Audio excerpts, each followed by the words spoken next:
Shalom, esta semana nos corresponde la Parashá 48, Parashá Shoftim, y va el capítulo 16, verso 18 al 21, verso 9.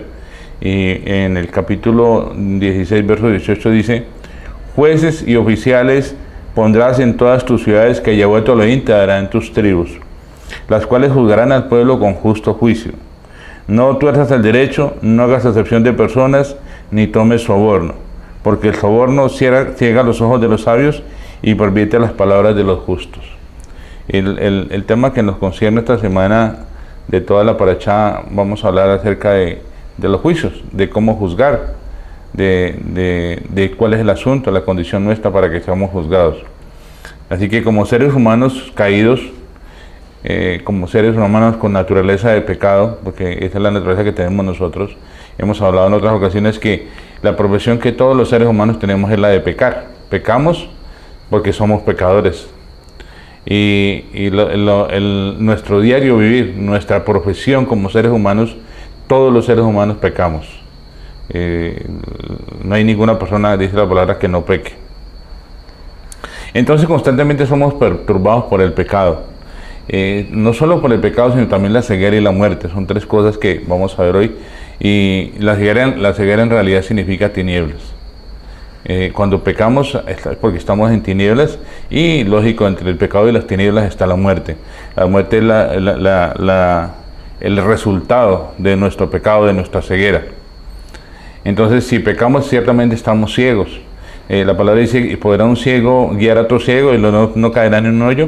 Así que vamos a ver el asunto de quiénes estamos capacitados para juzgar, quiénes no, cuál es la condición del juicio. La ceguera siempre va ligada a los asuntos pecaminosos, y el pecado produce la muerte. Dice la misma palabra que el pecado produce muerte. Entonces, la ceguera y la muerte y el pecado son tres problemas negativos que tenemos, en los cuales el Señor tiene que resolver. De la única manera que pueden ser resueltos o solucionados es que Yeshua llegue a nuestra vida, se haga Señor de nuestra vida, venga a vivir dentro de nosotros, como dice la palabra, que Él lo declaró, que Él vendría y haría morada con su Padre en nosotros. Esa sería la única manera que podríamos resolver este caso acerca del pecado, las tinieblas y la muerte. Vemos un caso en el capítulo 8 del libro de Yohanan. Me gustaría que fuéramos al libro de Yohanan, capítulo 8, que es interesante encontrar allí cómo Yeshua da respuesta a un caso delicado, y es el caso de la mujer adúltera. El asunto aquí en este capítulo es básicamente que Yeshua cómo resuelve el asunto negativo del pecado. ¿Recuerdan ustedes el caso de la mujer samaritana? El caso de la mujer samaritana, ella pregunta que ellos adoran en el monte, y le dice a Yeshua: ustedes adoran en el templo, ¿dónde es la verdadera adoración? Hablábamos de que el monte significa la idolatría, las religiones, y el templo significa la tradición. Yeshua dice: ni en el monte ni en el templo, ni en las religiones ni en la tradición podemos encontrar la solución a este problema que tenía esta mujer samaritana, y es el problema que tenemos cada uno de nosotros hoy en día en relación con el pecado, con las tinieblas y con la muerte. Cuando Yeshua vino a la tierra, Yeshua tenía que venir a morir y ser levantado en el madero, en la cruz, para que todo aquel que en él cree no se pierda, mas tenga vida eterna. Estamos hablando de la muerte contrario a la vida eterna. Recuerde que el hombre comió del árbol del conocimiento del bien y del mal, y por ese motivo murió. Pero Yeshua venía a darnos vida, y vida en abundancia, dice la palabra, ¿no?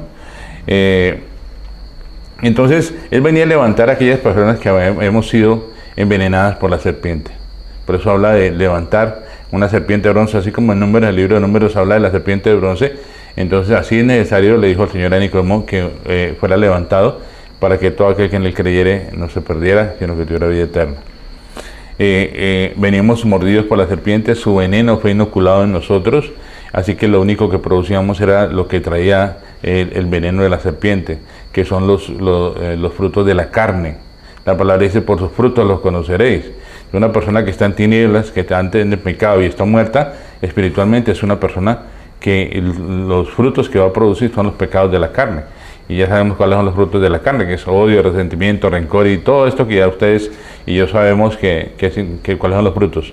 Pero ahora, al recibir vida, a Yeshua, al venir a morar en nuestra vida, Él viene a traernos, producirnos en nosotros, especialmente su luz, viene a producir vida en nosotros, y así que lo que vamos a producir son los frutos del Espíritu, que es amor, gozo, paz, paciencia, benignidad y todo esto.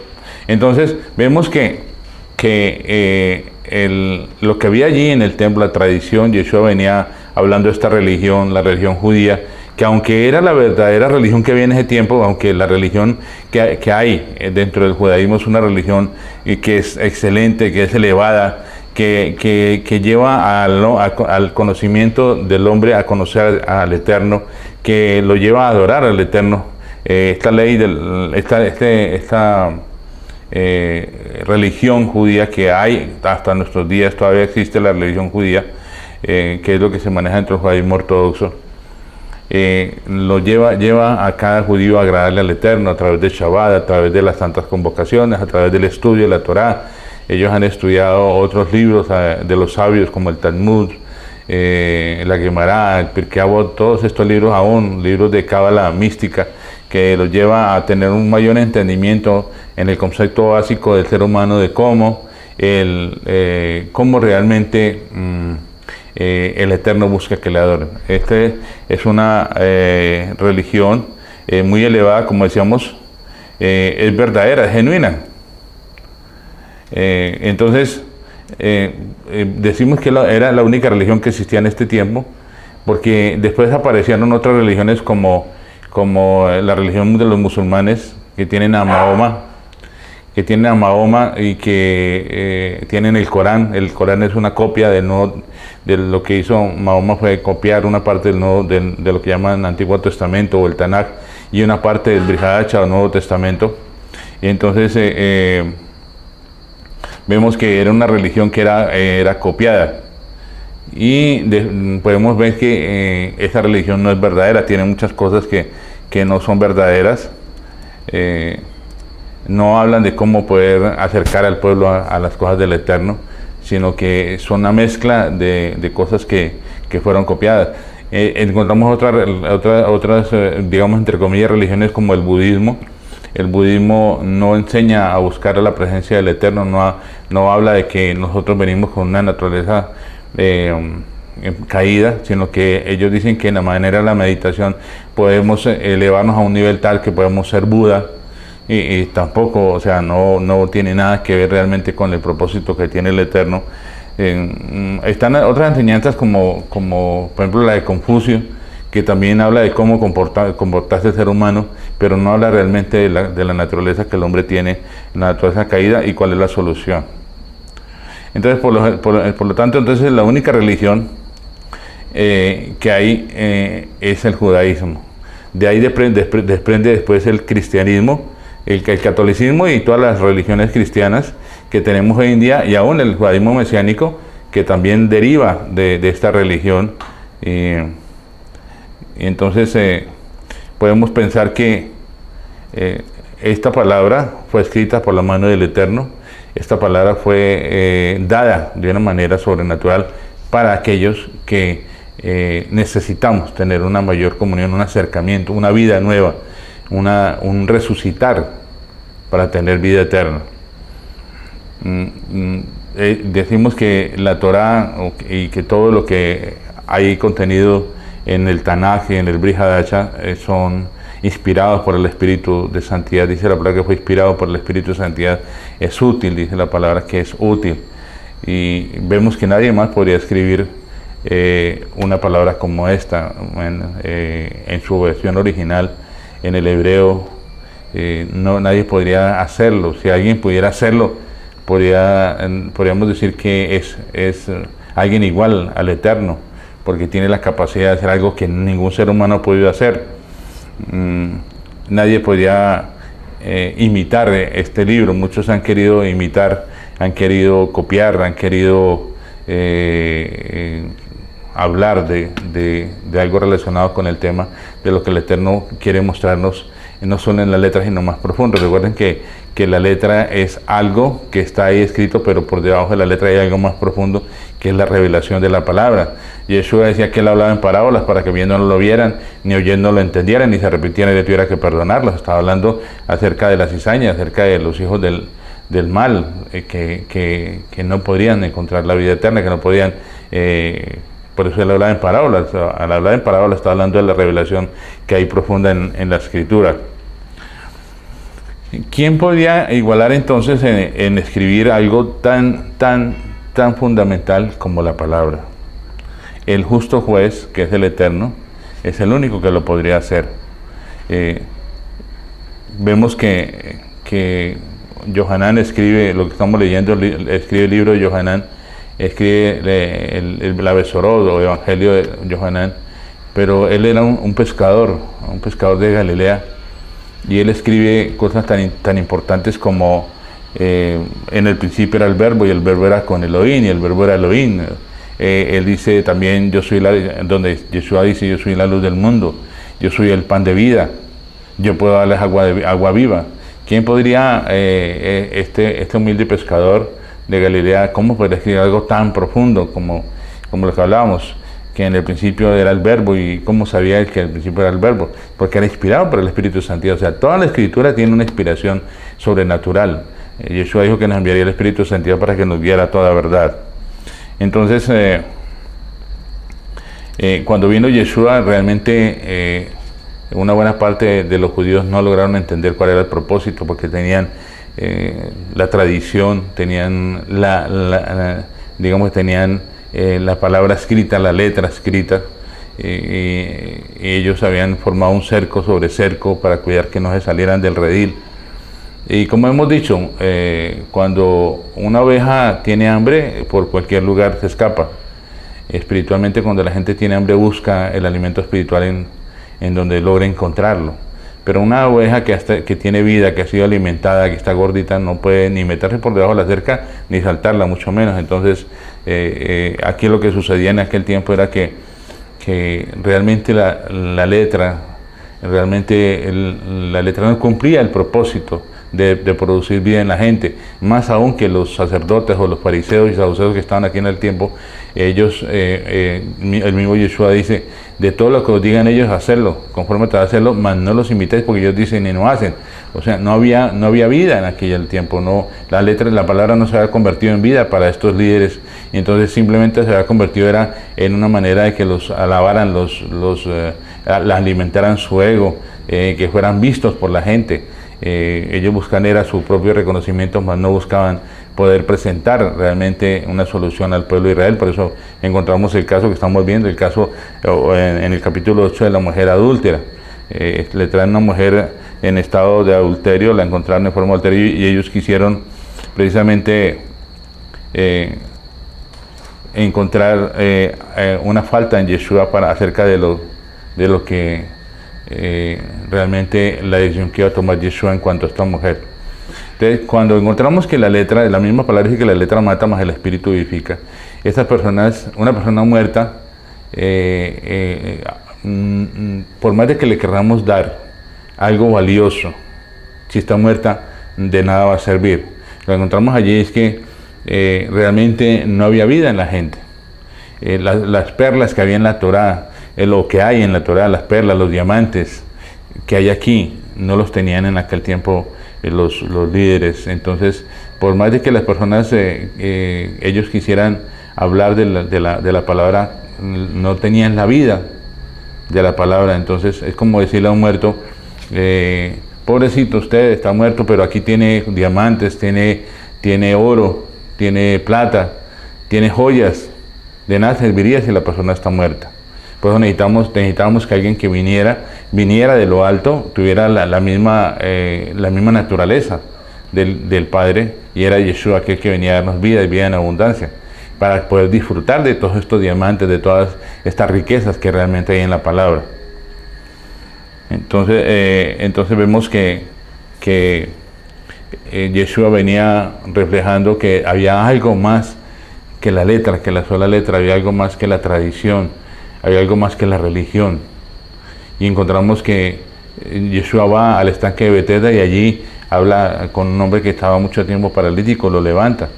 Vemos que él hizo muchos milagros precisamente mostrando que había algo sobrenatural en la vida de él, que había algo distinto de la religión a lo que él venía a traer, que era precisamente establecer con el hombre una relación donde el Eterno venía a tomar el control y venía a implantar el reino de los cielos.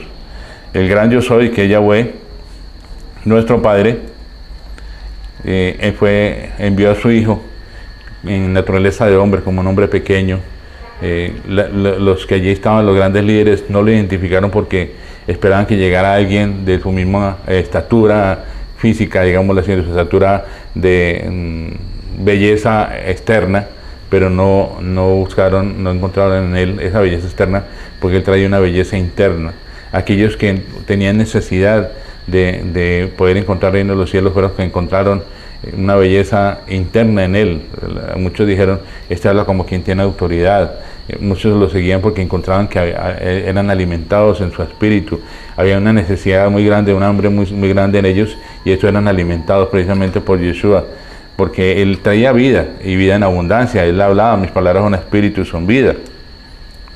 Entonces podemos encontrar que hay mucho significado en el hecho de que Yeshua viniese acá a la tierra en forma de hombre. El hijo de Elohim vino en forma como hijo de hombre. Hay dos cosas diferentes, aunque es del mismo. El uno es hijo de Elohim, el otro es hijo del hombre, que al enemigo no le preocupaba que él fuera el hijo de Elohim, pero le preocupaba sí que fuera el hijo del hombre, porque como hijo de hombre era que venía a destruirlo y a quitarle el imperio y el gobierno que tenía. Entonces vemos el caso de la serpiente que fue levantada en el desierto, y tenía la misma connotación de Yeshua. Yeshua como hijo de hombre tenía que ser levantado, y esto fue lo que sucedió allí en el madero, para que él pudiera quitar los pecados del mundo, pero no solo que fuera quitar los pecados del mundo, sino que venía con el propósito de que al ser levantado pudiera destruir a la serpiente. Allí en el madero, él como esa serpiente, como en la tipología que hay en Números, una serpiente de bronce fue levantada. Yeshua fue levantado allí en el madero como una gran serpiente para destruir al enemigo, a la serpiente antigua. Hemos hablado que la palabra Nahash, que es serpiente, tiene la misma equivalencia en el hebreo de la palabra Mashiach. Allí estaba la serpiente como el Mashiach, como de esta manera pudo, al ser levantado, pudo vencer al enemigo, y así todos aquellos que hemos sido mordidos por la serpiente pudiéramos verlo a él y realmente tuviésemos salvación. Fue lo que sucedió en el libro de Números, la tipología de lo que sucedería realmente en la venida del Mashiach cuando fue levantado, en la manera en que él fue levantado. No solo que fue levantado allí en el mar, sino que también fue levantado a los cielos para gobernar desde allí a la diestra del Padre, mientras que viene a gobernar a la tierra. Así que cuando vemos en el capítulo 8 cómo los religiosos de aquel tiempo están haciendo todo lo posible por encontrar una falta en aquel que había venido a traernos vida en abundancia, ellos, como no lo identificaron realmente que era el Mashiach, sabían que venía a venir el Mashiach, porque cuando le preguntan a Yohanan el inmersor, a Juan el Bautista, le preguntan que si es el Mesías o no, que si es Elías. Pues ellos sabían que era un tiempo en el cual los tiempos estaban marcados para que el Mesías viniera, pero realmente no lo pudieron ver. Muchos lo vieron, muchos que bajaron a las aguas, en el libro de los Hechos habla que muchos también pudieron identificar y pudieron reconocer que el Mashiach era el enviado, que el Mashiach era el Salvador, que el Mashiach era el que le daba solución a los problemas que ellos tenían. Aquí vemos cómo intentaron poner a Yeshua en una situación difícil. Cuando le traen a esta mujer adúltera, el capítulo 8 de Yohanan, ella fue sorprendida en adulterio, y según lo que dice la Torah, esta mujer debería ser lapidada, debería ser apedreada hasta que muriera. Entonces, cuando la encontraron, ellos no la lapidaron, simplemente la cogieron y la llevaron a Yeshua con el ánimo de poder buscar un faltante en él para poderlo juzgar. Si él decía que sí, que había que condenarla, que había que lapidarla, entonces, ¿dónde quedaba la palabra que venía él hablando de la salvación? ¿Cómo un Salvador podía juzgar y condenar a una mujer y lapidarla? ¿Cómo el Salvador que él venía a salvar, cómo podría hacerlo? ¿De qué manera podía él autorizar que fuera lapidada, ¿no? Que fuera apedreada. Y ellos hicieron una pregunta muy astuta. Y si él hubiera dicho que tenía que lapidarla, precisamente había quedado en entredicho la función que él venía a hacer de ser un salvador. Ahora, si él hubiera dicho que tenían que no la podían lapidar, entonces habría faltado a la palabra y habían dicho que él estaba invalidando lo que dice la palabra aquí. Moshe dice que toda mujer que fuera encontrada en adulterio debe ser lapidada. Ellos creyeron en su astucia venir a buscar una faltante en Yeshua, algo en el cual no pudiera dar una respuesta correcta, pero fueron insensatos porque en realidad creyeron que Yeshua iba a quedar encasillado allí y no iba a dar la respuesta correcta. Sin embargo, ¿qué fue lo que hizo Yeshua? Yeshua simplemente no contestó ni una sola palabra. Así que la manera sabia que debemos tener es no contestar inmediatamente las respuestas a la gente que viene a poner como ese tropiezo. Cuando la gente no viene con una buena intención de hacer preguntas conforme a la Torah, sino viene con la intención simplemente de pronto demostrar que conoce más, que sabe más, o de pronto de poner un tropiezo en el líder. Simplemente uno debe callar y esperar la respuesta de parte del Eterno, de cómo el Eterno lo va a guiar. ¿Qué hizo Yeshua allí? Él simplemente se inclinó y comenzó a escribir en el piso, en la arena, en la tierra. Y fue como calmó los ánimos, como la gente se fue dando cuenta que realmente ninguno estaba libre de pecado. Ninguno estaba libre de pecado porque todos tenemos naturaleza pecaminosa. Y Yeshua les mostró a ellos, le tocó en su corazón, en su interior, les mostró que realmente cada uno de ellos era pecador, que todos éramos pecadores, que no teníamos la capacidad de juzgar a nadie. Y eso es lo que va para todos nosotros. El mismo Rasual dice, no juzguéis a nadie. Ahora, sí hay que instituir unos estamentos de juicio, tienen que haber unos jueces. Hay un Beidín, debe haber un Beidín, en una congregación debe haber un Beidín de personas que realmente tengan la comunión con el Eterno para casos delicados de juicio donde se ve juzgar algo delicado. El Racho habla sobre eso, pero es con un propósito, y el propósito es precisamente traer salud, bienestar a la congregación. Pero nosotros tenemos la costumbre de estar juzgando en todo momento a todo mundo, y esto no viene de parte del Eterno. El juicio que nosotros emitimos es un juicio mal fundamentado, lo hacemos conforme a nuestro corazón, conforme a nuestros pensamientos y no conforme al Eterno. Por eso vemos aquí que Yeshua le trajeron a esta mujer, y él en su momento allí con esta situación que estaba sucediendo, él se inclina a tierra, él se postra en tierra, se inclina, y allí les está diciendo también a aquellos hombres que buscaran la forma de ser humildes, que no fueran altivos ni arrogantes, porque realmente lo que había en cada uno de ellos era pecado. Por eso entonces él dice, el que esté de vosotros está libre de pecado, que tire la primera piedra. Y realmente allí de los más ancianos se fueron retirando hasta los más jóvenes. Y ya cuando no hubo nadie, entonces Yeshua le pregunta a esta mujer, ¿dónde están los que te condenaban? Ella, ¿qué dice? No, ninguno. Y Yeshua le dice, mujer, yo tampoco te condeno, porque él venía precisamente a salvarnos. Él conocía nuestra situación, él sabía que nosotros veníamos con esa naturaleza de pecado, no porque nosotros quisimos, sino porque realmente hubo algo que sucedió en el huerto con Adán y Eva, y de lo cual nosotros heredamos, porque nosotros somos células de ese cuerpo de Adán. Estábamos en Adán, dice la palabra que estábamos en Adán. Ahora a través de que hemos recibido el Mashiach, ahora estamos en el Mashiach, y el Mashiach está en nosotros. Esa vida y vida abundante está ahora en nosotros, que es algo muy hermoso que realmente muchos de nosotros no hemos logrado entender. Si nosotros estamos descalificados de juzgar, nuestro juicio no es correcto, porque por algún lado lo invalidamos, pues juzgamos con nuestro corazón o juzgamos con nuestra cabeza y vamos a emitir un mal juicio. Aún si nosotros juzgáramos a otra persona con nuestra condición, realmente diríamos que somos pájaros del mismo plumaje, o sea, tenemos nuestra misma naturaleza pecaminosa. Hoy en día encontramos que los jueces que hay en los gobiernos son jueces corruptos, emiten los juicios que van en contra de realmente las leyes establecidas en un país. En aquella época los jueces que había pues estaban basados en una religión y no emitían un justo juicio. A Yeshua, por ejemplo, Yeshua sanó a un hombre ciego en Shabbat y lo juzgaron porque había sanado a un hombre en Shabbat. Y Yeshua dijo, mi padre trabaja y aún yo también trabajo. Estaba hablando de una labor que estaba siendo ejecutada en día de Shabbat, pero ellos no entendían.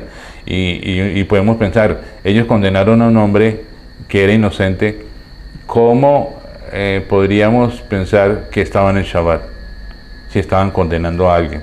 O sea, el Shabbat no es para condenar, el Shabbat es para disfrutar. Entonces, vemos muchas cosas que en aquella época muchos de los líderes religiosos que había, nos referimos a la religión judía, la religión que había allí no cumplía los parámetros de lo que el Eterno tenía para con cada uno de nosotros.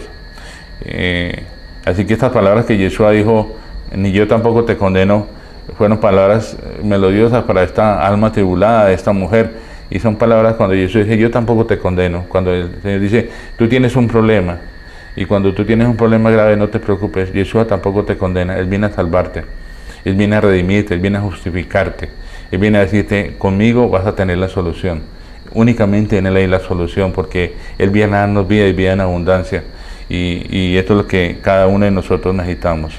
Ahora, la fuente de todo el pecado ha sido el enemigo, el padre de la mentira, y es el que ha traído el pecado a toda la humanidad. Y vemos que todos los pecadores somos seguidores del enemigo hasta que nos viene Yeshua, y en Yeshua podemos encontrar que Él viene a vivir en nosotros y viene a producir una vida y una vida abundante. Y vemos que cada persona que peca deliberadamente es como una serpiente, es parte de esa gran serpiente que es el enemigo. Entonces el resultado del pecado de la muerte es ese. Yeshua dice, si no creéis que yo soy, en vuestro pecado moriréis. Si no creéis que yo soy, en vuestro pecado moriréis. Él venía con la naturaleza del Eterno, el gran yo soy. Yeshua dice, yo soy. Si no creéis, dice, si no creéis que yo soy, en vuestro pecado moriréis. Así que la muerte entró por medio del pecado. La muerte pasó a todos los hombres, dice la palabra en Romanos 5:12, que por cuanto todos pecaron, están destituidos de la gloria. Todos, dice, todos pecaron, están destituidos. Cada uno de nosotros ha sido destituido de la gloria del Eterno. Hemos muerto. Entonces el problema que viene Yeshua a resolver es el problema del pecado. Un solo hombre, Yeshua, que está libre de pecado. La palabra dice que Él vino con semejanza de pecado, no con naturaleza de pecado. Nosotros tenemos naturaleza de pecado, por eso pecamos. Y Él viene precisamente con naturaleza, con semejanza de pecado, y Él era el único en el universo que podía resolver el problema con nosotros. Él era el único que no tenía pecado. Y por eso vemos que Él fue levantado en el madero, precisamente para juzgar la naturaleza pecaminosa, para juzgar al enemigo y para darnos libertad. Si el Hijo libertare, seréis verdaderamente libres, dice la palabra. Entonces, hablando del tema del juicio, el único justo juez es el Eterno. Sí, aquí habla sobre cómo se deben nombrar jueces y alguaciles, porque es necesario que hayan leyes que puedan regular al ser humano. Las leyes están para regular al ser humano. Pero cuando viene la vida y la vida abundante de nosotros, es como podemos realmente cumplir esas leyes. Esas leyes se convierten en algo agradable para nosotros, no son un yugo, no son una esclavitud, sino es algo alegre, algo gozoso que podemos hacer, porque Él en nosotros es el que produce todo esto.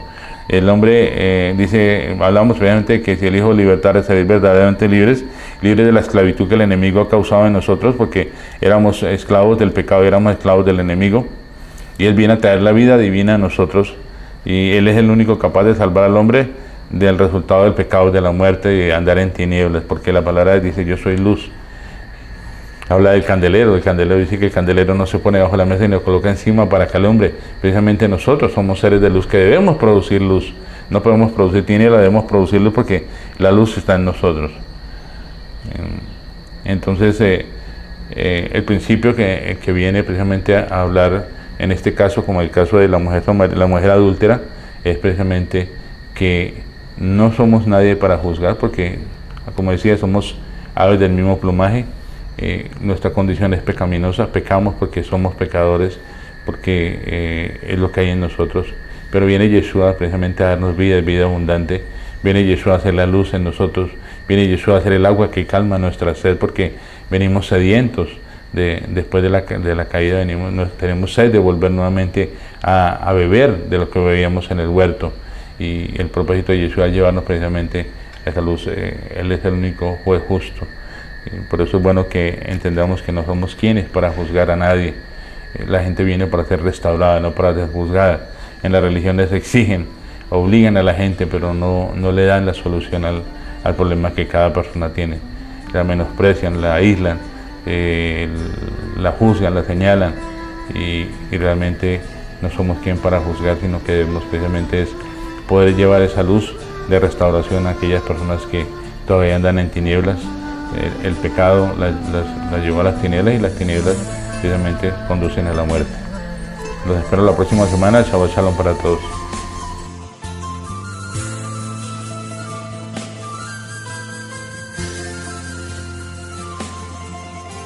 תפילה לעני כי הטוב, ולפני השם ישפוך שיחו. תפילה לעני כי הטוב, ולפני השם ישפוך שיחו.